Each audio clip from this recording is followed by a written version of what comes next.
ದಕ್ಷಿಣ ಕನ್ನಡ ಜಿಲ್ಲಾ ಫುಟ್ಬಾಲ್ ಸಂಸ್ಥೆಯ ವತಿಯಿಂದ ನಡೆದ 14 ಹಾಗೂ 17ರ ಒಳಗಿನ ವಯೋಮಾನದ ಬಾಲಕರ ಫುಟ್ಬಾಲ್ ಪಂದ್ಯಾವಳಿಯಲ್ಲಿ ಟೈಟನ್ ಫುಟ್ಬಾಲ್ ಅಕಾಡೆಮಿ ಹಾಗೂ ಎಫ್ಸಿ ಫುಟ್ಬಾಲ್ ಅಕಾಡೆಮಿ ತಂಡಗಳು ಪ್ರಶಸ್ತಿಯನ್ನು ಪಡೆದುಕೊಂಡಿತ್ತು. ಮಂಗಳೂರಿನ ಫುಟ್ಬಾಲ್ ಮೈದಾನದಲ್ಲಿ ಜಿಲ್ಲಾ ಫುಟ್ಬಾಲ್ ಸಂಸ್ಥೆಯ ವತಿಯಿಂದ ನಡೆದ 14 ಹಾಗೂ 17ರ ಒಳಗಿನ ವಯೋಮಾನದ ಬಾಲಕರ ಫುಟ್ಬಾಲ್ ಪಂದ್ಯಾವಳಿ ನಡೆದಿದ್ದು, ಮೇ ತಿಂಗಳ 18ನೇ ತಾರೀಕಿನಿಂದ 23ನೇ ತಾರೀಕಿನವರೆಗೆ ನಡೆದ ಈ ಪಂದ್ಯಾವಳಿಯಲ್ಲಿ 14ರ ಒಳಗಿನ ವಯೋಮಾನದ 13 ತಂಡಗಳು ಹಾಗೂ 17ರ ವಯೋಮಾನದ 10 ತಂಡಗಳು ಭಾಗವಹಿಸಿದ್ದವು. ಪಂದ್ಯಾವಳಿಯಲ್ಲಿ ಟೈಟನ್ ಫುಟ್ಬಾಲ್ ಅಕಾಡೆಮಿ ಹಾಗೂ ಎಫ್ಸಿ ಫುಟ್ಬಾಲ್ ಅಕಾಡೆಮಿ ತಂಡಗಳು ಪ್ರಶಸ್ತಿಯನ್ನು ಪಡೆದುಕೊಂಡಿತ್ತು. 14ರ ವಯೋಮಾನದ ಫೈನಲ್ ಪಂದ್ಯದಲ್ಲಿ ಟೈಟನ್ ಅಕಾಡೆಮಿ ತಂಡ ಎಫ್ಸಿ ಮಂಗಳೂರು ತಂಡವನ್ನು 1-0 ಗೋಲ್ನಿಂದ ಸೋಲಿಸಿದರೆ, ಎಫ್ಸಿ ಮಂಗಳೂರು ಎ ತಂಡ ತನ್ನದೇ ಬಿ ತಂಡವನ್ನು 2-0 ಗೋಲುಗಳಿಂದ ಸೋಲಿಸಿತ್ತು. ಮಂಗಳೂರು ವಿಧಾನಸಭಾ ಕ್ಷೇತ್ರದ ಎನ್ಎಸ್ಯುಐ ಪ್ರಧಾನ ಕಾರ್ಯದರ್ಶಿ ಯುಟಿ ಫರೀದ್ ಮುಖ್ಯ ಅತಿಥಿಯಾಗಿ ಭಾಗವಹಿಸಿ ಪ್ರಶಸ್ತಿಯನ್ನು ವಿತರಿಸಿದರು.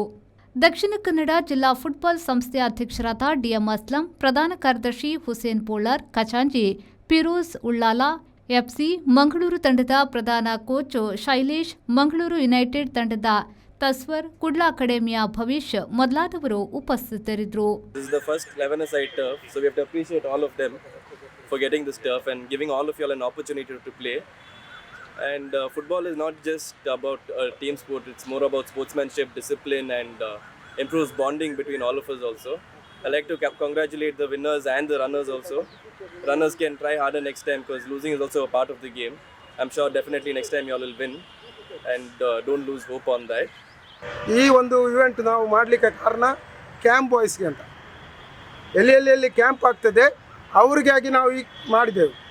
ಈ ಸರಿ ನಾವು ಪ್ರಥಮವಾಗಿ ಇಲ್ಲಿ ಮ್ಯಾಂಗ್ಳೂರಲ್ಲಿ ಕ್ಯಾಂಪ್ ಮಾಡಿದೆವು. ಒಳ್ಳೆ ರೆಸ್ಪಾನ್ಸ್ ಇದೆ. All over South Canara there lot of football players there, everyone who and all organizing camp. So congrats at Titania. So FC Mangalore, all of FC Mangalore, both of ನಿಮಗೆ ನಾನು ಥ್ಯಾಂಕ್ಸ್ ಹೇಳ್ತೇನೆ. ಯಾಕೆಂದರೆ ನೀವು ಇಲ್ಲಿ ಬಂದು ನಿಮ್ಮ ಪರ್ಫಾರ್ಮೆನ್ಸ್, ನಿಮ್ಮಲ್ಲಿ ಟ್ಯಾಲೆಂಟ್ ಇದೆ, ಪ್ರತಿಭೆಯನ್ನು ನೀವು ಇಲ್ಲಿ ತೋರಿಸಿದ್ದೀರಿ. ನಿಮಗೆ ಎಲ್ಲರಿಗೆ ನೀವು ತುಂಬ ಸಹಕಾರ ಕೊಟ್ಟಿದ್ದೀರಿ. ಬಂದು ನಮ್ಮೊಟ್ಟಿಗೆ ನಾವು ಡಿಸ್ಟ್ರಿಕ್ಟ್ ಅಸೋಸಿಯೇಷನ್ ಎನಿ ಟೈಮ್ ಎಲ್ಲ ಕ್ಯಾಂಪ್ ಅವ್ರಿಗೆ ಹೇಳ್ತೇವೆ, ಎನಿ ಟೈಮ್ ನೀವು ಬಂದು ನಮ್ಮನ್ನು ಸಂಪರ್ಕಿಸಿರಿ. ನಾಗೇಶ್ ಕಾಬೂರು, ವಿ4 ನ್ಯೂಸ್, ಮಂಗಳೂರು.